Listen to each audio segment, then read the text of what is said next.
කාය 36ක් හැටියට චචක්ක සූත්‍රයේ දේශනා කළා. මෙතන තියෙනවා කාය 36ක්. මොනවද මේ 36ක් කිව්වේ? ඔය ඔබේ ඇහැ කන නාසය දිවකාය මන හයම අසංගව ආයතන හයක් හැටියට ක්‍රියාත්මක වෙනවා. ඒක පළවෙනි කාය හය. ඒ වගේම බාහිරින් අරමුණු වෙන අරමුණක් ප්‍රිය අරමුණක් හැටියට හෝ අප්‍රිය අරමුණක් හැටියට පටිච්ච වෙනවා. ඒක බාහිර ආයතන 6. ඒකත් කාය 6ක්. ඔය දෙක එකට පටිච්ච වීම නිසා විඥාන කාය 6ක් උපදිනවා. ඒ තුනම එකට එකතු වෙලා සම්පස්ස කාය 6ක් උපදිනවා. ඒ හතරම එකට එකතු වෙලා වේදනා කාය 6ක් උපදිනවා. ඒ පහම එකට එකතු වෙලා තණ්හා කාය 6ක් උපදිනවා. එතකොට දුර්වල් හයෙන් කාය 6 බැගින් කායේ කාය 36ක්. ඕකයි චචක්ක සූත්‍රයේ දේශනා. එතකොට මේ කායේ කාය 36න් එක කායක්වත් තනියම තියෙන්න බෑ. දැන් අපි හිතමු මෙහෙම මේ වම් අත වගේ ඇහැ එක පැත්තක තියෙනවා. ඇහෙන් දකින්න පුළුවන් රූපේ දකුණු අත වගේ තව පැත්තක තියෙනවා. මේ අත් දෙක එකට ඔහොම ස්පර්ශ වෙලා තියෙනවා. අපි හිතමු මේ වම් අතයි දකුණු අතයිම මෙහෙම අන්ත දෙකක තිබිලා එක වේගයකින් මෙහෙම ස්පර්ශ කරනවා. දැන් අර වේගයක් නැතුව මෙහෙම ස්පර්ශ වෙලා තියෙනකොට සිදු නොවිච්ච දෙයක් අර වේගයකින් මේ දෙක එකට ස්පර්ශ කළාම ඉපත ලැබුවා. ඒක තමයි පටිච්ච වීම. ඒ වගේ තමයි තමන්ගේ ඇහැ පැත්තක තිබ්බට ඇහෙන් දකින්න පුළුවන් රූපය කොච්චර ප්‍රිය රූපයක් වුණත් කොච්චර අප්‍රිය රූපයක් වුණත් ඒ රූපේ එකාන්තයක තිබිලා ඇහැ තව අන්තයක තිබ්බට විඥාන ශක්තිය කියන දේ උපදින්න බෑ, උපදින්නේ නැහැ. විඥාන ශක්තිය උපදින්න නම් අර අහක තියෙන රූපෙට පටිච්ච වෙන්න. පටිච්ච වෙනවායි කිව්වේ කැමැත්තට බැඳෙන්න. පටිච්ච වීම නිසා වේගයක්, වේදනාවක්, ආවේගයක්, චිත්තාවේගයක්, වේමත්තතාවයක්, විඥාන ශක්තියක් හිතක උපදිනවා. තමන්ගාවයි මේවා උපදිනවා. එතකොට මේ පටිච්ච වීම නිසා උපදින වේගයේ, වේදනාව, ආවේගයේ, චිත්තාවේගය, වේමත්තතාවයේ විඥාන ශක්තියෙන් දිගින් දිගටම කටයුතු කරනකොට අර අසංවර වෙච්ච දුරවල් හයත් පටිච්ච වුණු බාහිර අරමුණු හයත් විඥාන ශක්තියේ අවස්ථා හයත් තුනම එකට එකතු වෙලා සම්පස්ස වෙනවා. ඒකට කිව්වා සම්පස්සකාය කියලා. ඒ හතරම එකට එකතු වෙලා වේදනාවක් උපදිනවා. ඒ පහම එකට එකතු වෙලා තණ්හාවක්. එතකොට තණ්හාකාය ක්‍රියාත්මක වෙන්න බෑ තනියම වේදනාකාය නැතුව. මේ කතාව තේරුම් ගන්න ඕන කල්පනා කරලා. තණ්හාකාය ක්‍රියාත්මක වෙන්න බෑ වේදනාකාය නැතුව. වේදනාකාය හේතුපච්චය වෙලා තමයි තණ්හාකාය ක්‍රියාත්මක වෙන්නේ. එතකොට වේදනාකාය ක්‍රියාත්මක වෙන්න බෑ තනියම සම්පස්සකාය නැතුව. සම්පස්සකාය හේතුපච්චය වෙලා තමයි වේදනාකාය ක්‍රියාත්මක වෙන්නේ. සම්පස්සකාය තනිව ක්‍රියාත්මක වෙන්න බෑ විඥානකාය හය නැතුව. විඥානකාය හය හේතුපච්චය වෙලා සම්පස්සකාය හය උපදිනවා. විඥාන ශක්තිය ක්‍රියාත්මක වෙන්න බෑ පටිච්ච වීම නැතුව. පටිච්ච වීම හේතු කොටගෙන විඥානකාය ක්‍රියාත්මක වෙනවා. එතකොට පටිච්ච වෙන්නේ නැහැ චක්කායතනේ රූපායතනය දෙකම තිබ්බේ නැත්තම්. සෝතායතනේ සද්ධායතනේ දෙකම තිබ්බේ නැත්තම්. ගානායතනේ ගන්ධායතනේ ජීවආයතනේ රසායතනේ කායායතනේ පොට්ටබ්බායතනේ මන ආයතනේ ධම්මායතනේ තිබ්බේ නැතුව පටිච්ච වෙන්නේ නැහැ. එතකොට මේ කියන දේ හොඳට තේරුණා නම් මේ එකදු කායකටවත් තනිව ක්‍රියාත්මක වෙන්න බෑ. තව කායක වේගය අනුග්‍රහය හේතුව ප්‍රත්‍ය අවශ්‍යයි. අන්න ඒ නිසා මේ ක්‍රියාදාමයට කියනවා කායේ කාය. කායේ කාය.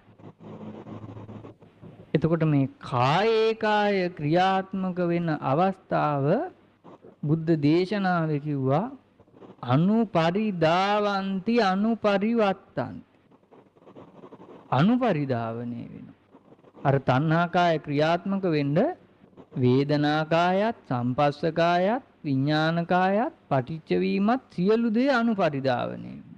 තව දුරටත් අලුතෙන් ධාවනය කරවන්න ඕනේ අර තණ්හා කාය උපදින්න නම්. ඊට කලින් තියෙන කාය පහම තව දුරටත් අලුතෙන් ධාවනය කරවන්න ඕනේ හිතෙන්ම ශක්තියක් ඇති කරගෙන. ඒකයි තේරුම් ගන්න.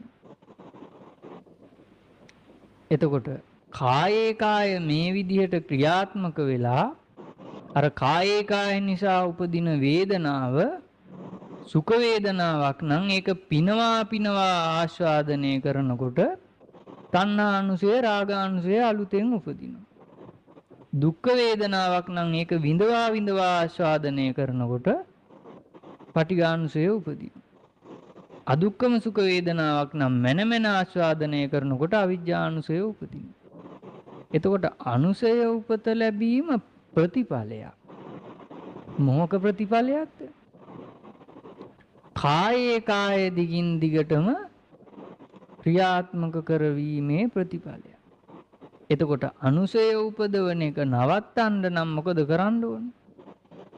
කායේ කාය අනුපස්සී විහෙරති කරන්න. කායේ කාය අලුතෙන් තවදුරටත් ක්‍රියාත්මක කළොත් තමයි අනුසය උපදින්නේ. මේක නතර කරන්න තේරුනොත්, ප්‍රහාණය කරන්න තේරුනොත්, වෙන් කරන්න තේරුනොත්, අත්හරින්න තේරුනොත් අන්නේ පුද්ගලයාට පුළුවන් කායේ කාය නිසා අලුතෙන් උපදින අනුසය ප්‍රහාණය කරලා වෙන් කරලා අත්හරින්න. අන්නේ ඒකයි කායේ කාය අනුපස්සී විහෙරති. එතකොට කායේ කාය අනුපස්සී විහෙරති කරන්න නම් කාය 36 ක්‍රියාකාරීත්වය තමන් තුලින් යථා පරිදි තේරුම් ගන්න. දැන් අපි ඔය ඇහැ කන නාසය දිවකය කියන පහ පැත්තක තියලා මන ගැන කතා කළොත් මන මුල් කරගෙන කාය හයක් ක්‍රියාත්මක වෙනවා. මන ආයතනේ ධම්මායතනේ මනෝ විඥාන කාය මනෝ සංපස්ස කාය මනෝ සංපස්සජා වේදනා කාය මනෝ සංපස්සජා වේදනා පච්චය තණ්හා කාය. ඔය කාය හයම මනෝ කාය හය.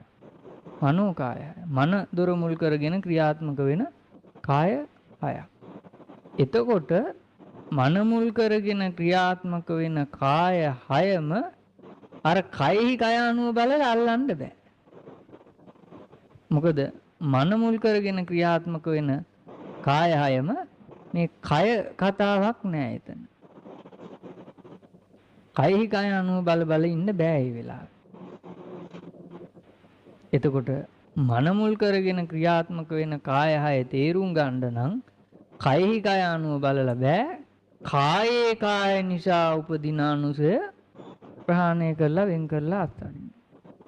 ඒකයි මෙතන තියෙන්නේ කායේ කාය අනුපස්සී විහෙරති. ඊගාවට තියෙනවා ඉද බික්කවේ බික්කු දැන් මේ රාග භව, ද්වේෂ භව, මෝහ භව කය කරන්නට අපකැප වෙන බික්කුව අරඤ්‍යගතෝවා, රුක්කමූලගතෝවා, ශුඤ්ඤාගාරගතෝවා, නිසීදති පල්ලංකං ආභුජිත්වා, උජුංකායම් පනිදාය පරිමුඛං සතින් උපට්ඨපෙත්වා, සෝ සතෝ අස්ස සති, සතෝ පස්ස සති.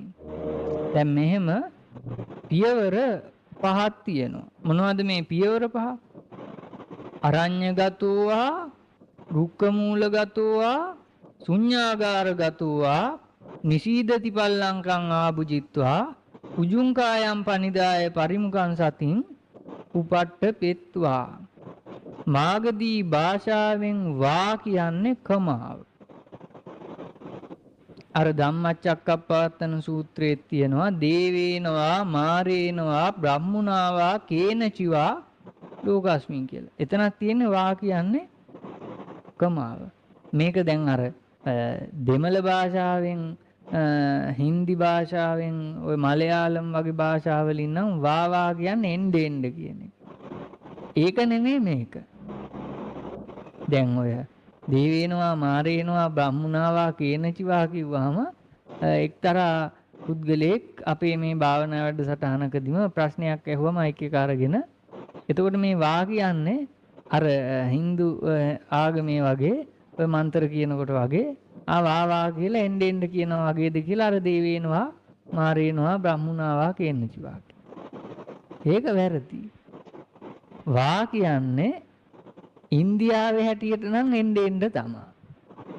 හැබැයි හෙළවි මේ පාවිච්චි කරපු මාගදී භාෂාවෙන් වා කියන්නේ කමාව. දේවේනවා මාරේනවා බ්‍රහ්මුණාවා කේනචිවා ලෝකස්මි. මෙතන තියෙන්නේත් ඒකමයි වා කියන කමාවමයි. අරඤ්‍යගතෝ වා රුක්කමූලගතෝ වා ශුඤ්ඤාගාරගතෝ වා නිසීදති පල්ලංකං ආභුජිත්වා උජුං කායම් පනිදාය පරිමුඛං සතින් උපට්ඨපෙත්වා. එතකොට මේකේ තේරුම ගන්න නම් වා කමාව බව දැනගෙන ඉතුරු කොටස මතු කර ගන්න ඕන. ඒ කියන්නේ අරඤ්‍යගතෝ රුක්කමූලගතෝ ශුඤ්ඤාගාරගතෝ හැටියටයි මේවා විග්‍රහ කරලා. ගතෝ කියන්නේ මෙතන මේක අධ්‍යාත්මික තත්වයක්. දැන් බුද්ධ දේශනාවේ තියෙනවා මහා සප්පුරිස සූත්‍රය කියලා සූත්‍රයක්. මේ මහා සප්පුරිස සූත්‍රයේ තියෙනවා ආරඤ්‍යකෝ හෝති රුක්කමූලිකෝ හෝති සෝසානිකෝ හෝති කියලා එදා සම්මතයෙන් ශ්‍රමණ බ්‍රාහ්මණයෝ පාවිච්චි කරපු ක්‍රියාකාරකම් තුන. ආරඤ්‍යකෝ හෝති රුක්කමූලිකෝ හෝති සෝසානිකෝ හෝති. ඒ කියන එක නෙමේ මෙතන තියෙන්නේ. ඒ මහා සප්පුරිස සූත්‍රයේ තියෙන්නේ ආරඤ්‍යකෝ හෝති. මෙතන තියෙන්නේ අරඤ්‍ය ගතෝවා. එතන තියෙන්නේ රුක්ක මූලිකෝ හෝති. මෙතන තියෙන්නේ රුක්ක මූල ගතෝවා. එතන තියෙන්නේ සෝසානිකෝ හෝති. මෙතන තියෙන්නේ ශුඤ්ඤාගාර ගතෝවා. එතන තියෙන්නේ ගතෝ නෙමෙයි. ඒකයි තේරුම් ගන්න ඕනේ. එතකොට මේ ගතෝවා කියන්නේ මෙතන ගතෝ කියන්නේ මේක චේතනාන්විතව අධ්‍යාත්මික වශයෙන් මේ தത്വයටපත් වෙන්න ඕනේ. දැන් අපි උදාහරණයක් ගමු. දැන් සේවිතබ්බා සූත්‍රයේ හෙට උදේ දේශනා කරනකොට තියෙන වචනයක් සබාගතෝවා පරිසාගතෝවා කියලා. එතනක් තියෙනවා ගතෝවා. දැන් අපි එකක් ගමුකෝ සබාගතෝවා. සබාගතෝ පාර්ලිමේන්තුව ගමුකෝ. දැන් ඔය පාර්ලිමේන්තුවේ සැසිවාරයක් තියෙන වෙලාවක අපි හිතමු එක മന്ത്രി කෙනෙක් නිදියගෙන ඉන්නවයි කියලා. දැන් එයා සභාගතෝවාද? ඉතින් ඉන්නව නේදගෙන. පාර්ලිමේන්තුවේ ඉන්නවනේ වාඩි වෙලා. නිදියගෙන ඉන්නව. ඈ? ඉතින් පාර්ලිමේන්තුව දැන් ක්‍රියාත්මක වෙනවා. මිනිහා ඉඳගෙන ඉන්නවා හැබැයි නිදියගෙන ඉන්නේ. සභාගතෝවා කිව්ව හැකිද? බෑ. හැබැයි සබිකෝ කියලා කිව්ව හැකි. ඔන්න මාගදී භාෂාවේ අර්ථය. දැන් නිදියගෙන හරි සභාවේ ඉන්න හින්දා සබිකෝ කියලා කිව්ව හැකි. සභාගතෝ කියන්න බෑ. ඔන්න ඕකයි තේරුම. එතකොට හොඳට තේරුම් ගන්න ඕනේ. දැන් සබිකෝ කියලා අර පාර්ලිමේන්තුවට රැස්වුණු മന്ത്രിවරුන්ගේ ලේඛන වලට එයාගේ නමත් ඇතුළත් කරනවා. ඒ සබිකේ. හැබැයි සභාගතෝ උනේ නැහැ නිදියගෙන හිටියේ. අර අනිම් මිනිස්සු කියන ඒවා ඇහුනේ නැහැ. අනිම් මිනිස්සු කරන ඒවා දැක්කේ නැහැ. හැබැයි සභාවේ හිටියා. සබිකෝ හෝති උනා සභාගතෝ ආුනේ නැහැ.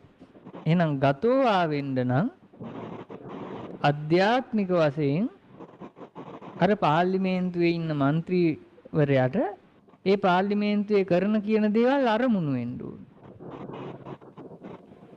අරමුණු වෙනවා නම් අන්න සභාගතෝවා. එතකොට අරමුණු වීම අධ්‍යාත්මිකයි. මෙතන තියෙන්නේත් ඒකමයි. අරඤ්‍ය ගතෝවා. ඒක අධ්‍යාත්මිකයි. රුක්ක මූල ගතෝවා. ඒක අධ්‍යාත්මිකයි. ශුඤ්ඤාගාර ගතෝවා. ඒක අධ්‍යාත්මිකයි. එතකොට අර සප්පුරිස සූත්‍රයේ ගතෝවා කතාවක් නෑ. එතන තියෙන්නේ ආරඤ්ඤිකෝ හෝති රුක්ක මූලිකෝ හෝති සෝසානිකෝ හෝති. එතකොට අරඤ්‍ය ගතෝවා වෙන්න නම් පරිවර්තනය කරලා තියෙන්නේ ආරණ්‍යයකට යන්න ඕන කියලා. ආරණ්‍යගත වෙන්න ඕන. කැලේකට යන්න ඕන.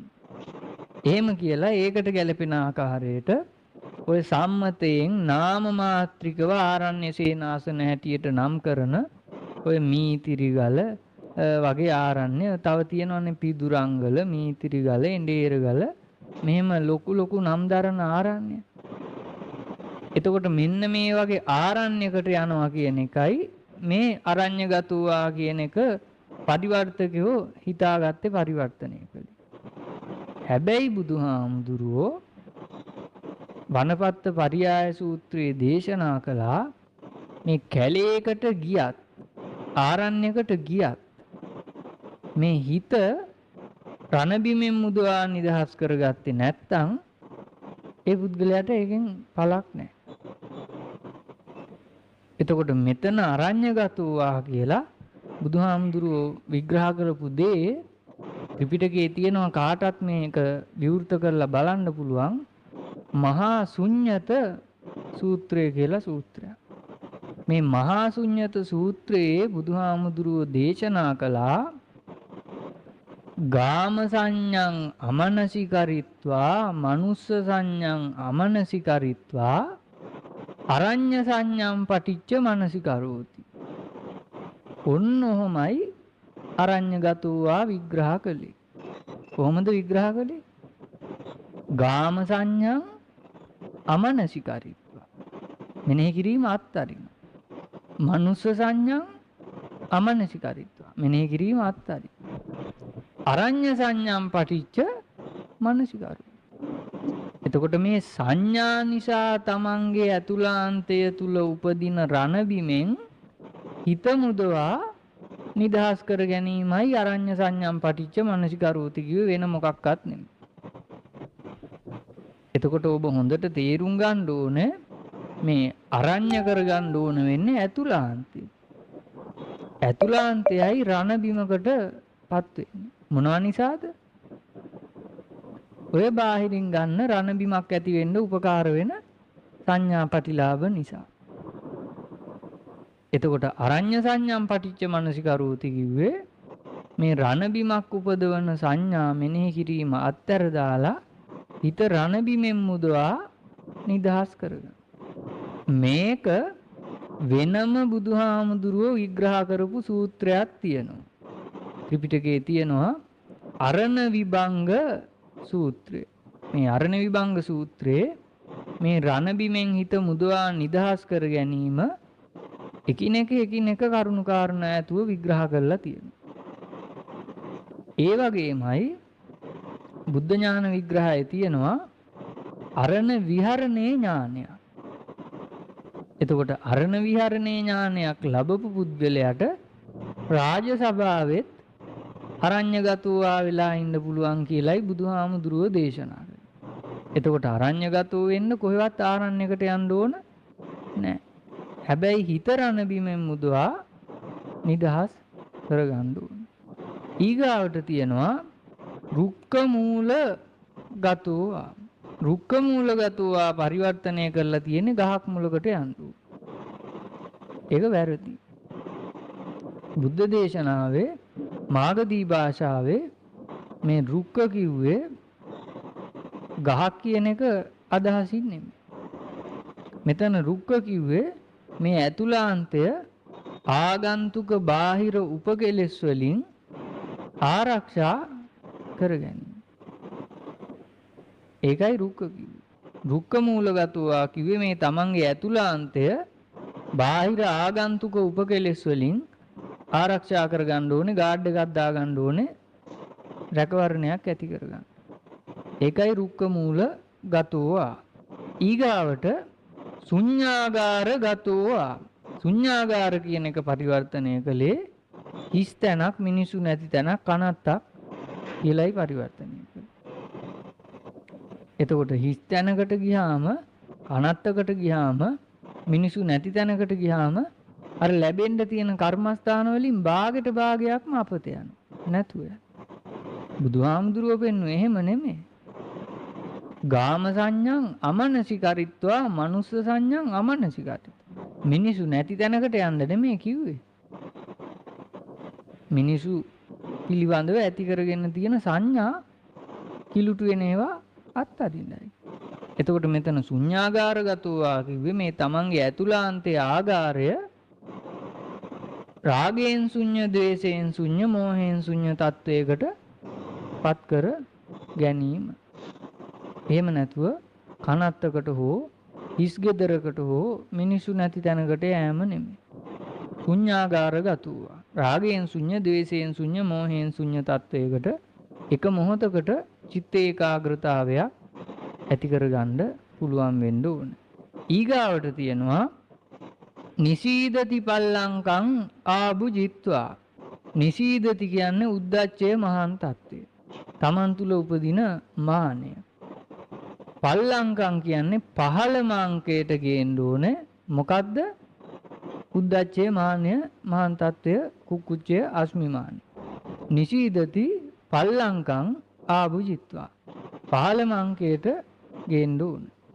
ඊගාවට තියෙනවා උජුංකායම් පනිදාය පරිමුඛං සතින් උපට්ඨ පෙත්වා. දැන් අර නිශීදති පල්ලංකං ආභුජිත්වා කියන එක පරිවර්තනය කළා පර්යංකයෙන් වාඩි වෙන්න කියලා. ඒකට ගැළපෙන ආකාරයට උජුංකායම් පනිදාය පරිවර්තනය කළා කය ඍජුව කොන්ද කෙලින් තියාගන්න ඕනේ. දැන් කොන්ද කුදු කෙනෙකුට නිවන් දකින්න බෑ එහෙනම්. මේ වැඩේ කරන්න හම්බෙන්නේ නෑ එහෙනම්. ඒක වැරදි. මෙතන තියෙන්නේ නිසීදති පල්ලංකං ආභුජිත්වා කියන්නේ නිහතමානී වෙන්න ඕන. උද්දච්චයෙන් මහාන් තත්වයෙන් අස්මිමානයෙන් හිත මුදවා නිදහස් කරගන්න ඕන. උජුංකායම් පනිදාය කිව්වේ කායම් කියන්නේ අර කායේ කාය ක්‍රියාකාරකම් වර්තමාන මොහොතේ ක්‍රියාත්මක වෙනකොට උජුං කිව්වේ ඒක බෙල්ලෙන්ම අල්ල ගන්න ඕන. හරියටම කායේ කාය ක්‍රියාත්මක වෙන්න එන වෙලාව හරි හැටියටම නිවැරදිවම තේරුම් ගන්න ඕන. තේරුම් අරගෙන පනිදාය පරිමුඛං සතින් උපට්ඨ පෙත්වා.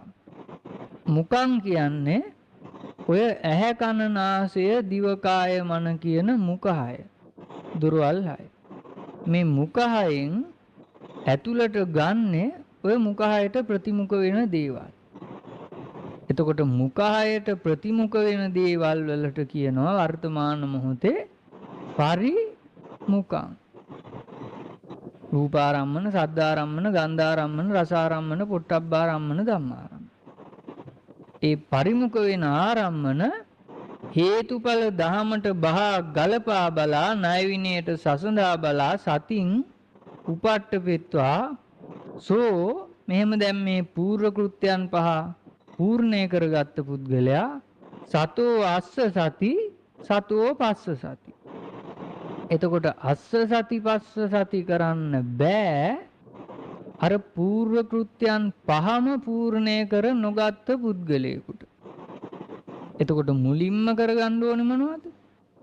අර අරඤ්‍යගතෝවා, රුක්කමූලගතෝවා, ශුඤ්ඤාගාරගතෝවා, නිසීදති පල්ලංකං ආභුජිත්වා, උජුංකායම් පණිදාය පරිමුඛං සතින් උපට්ඨ පෙත්වා. ඒවා පූර්ව කෘත්‍යයන් කිව්වේ ඒකයි. පෙර කරගත යුතු දේවල්. ඒවෙන් චිත්ත ඒකාග්‍රතාවයක් ඇති වෙනවා. අන්න ඒ පුද්ගලයාට පුළුවන්කම තියනවා සතෝව අස්ස සති සතෝව පස්ස සති. මේක හොඳට තේරුම් ගන්න ඕනේ.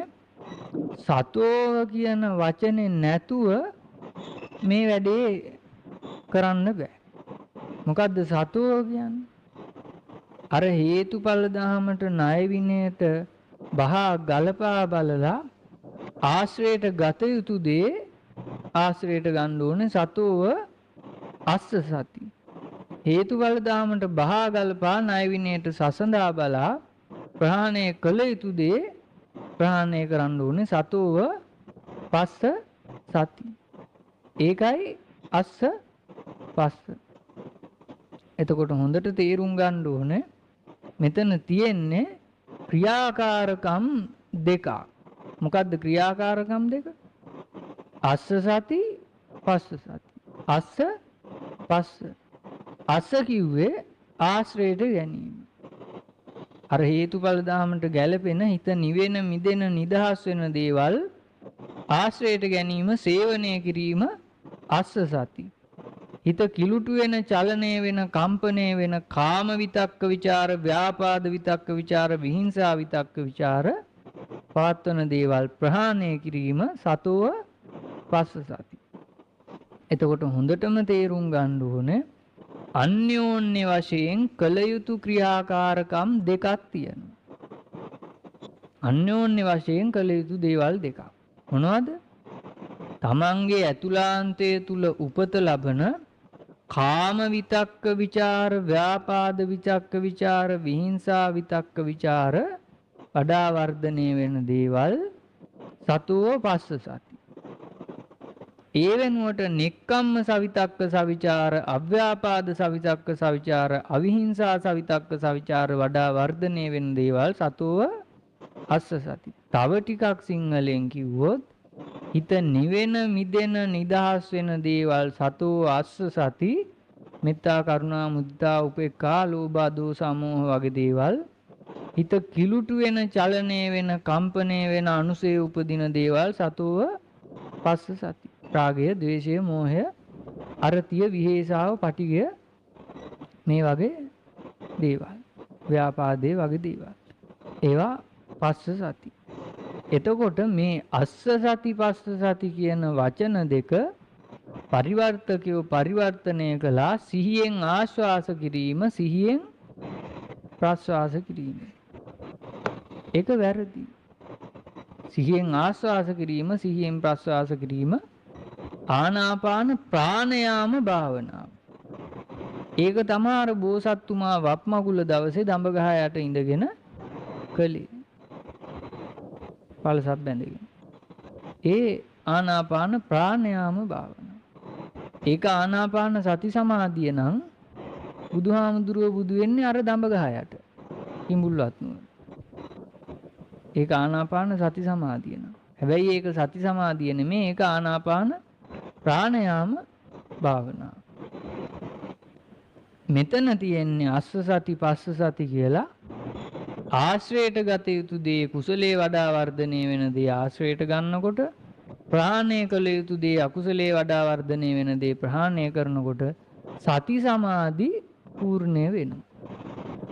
සති සමාධි දෙකම ඔබ තුල ක්‍රියාත්මක වෙන ඉන්ද්‍රිය ධර්ම දෙකක්. ඔබ තුල ක්‍රියාත්මක වෙන ඉන්ද්‍රිය ධර්ම දෙකක්. සති සමාධි.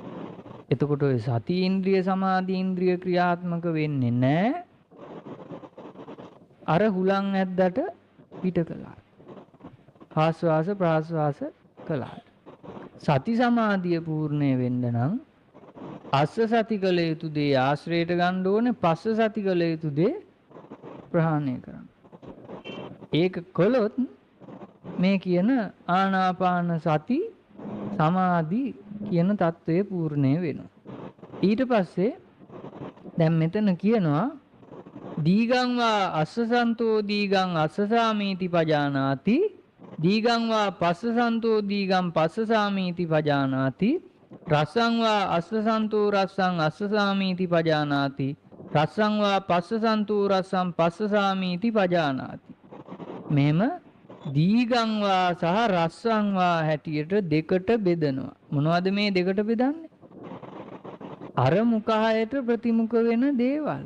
වෙන මොකක්වත් නෙමෙයි.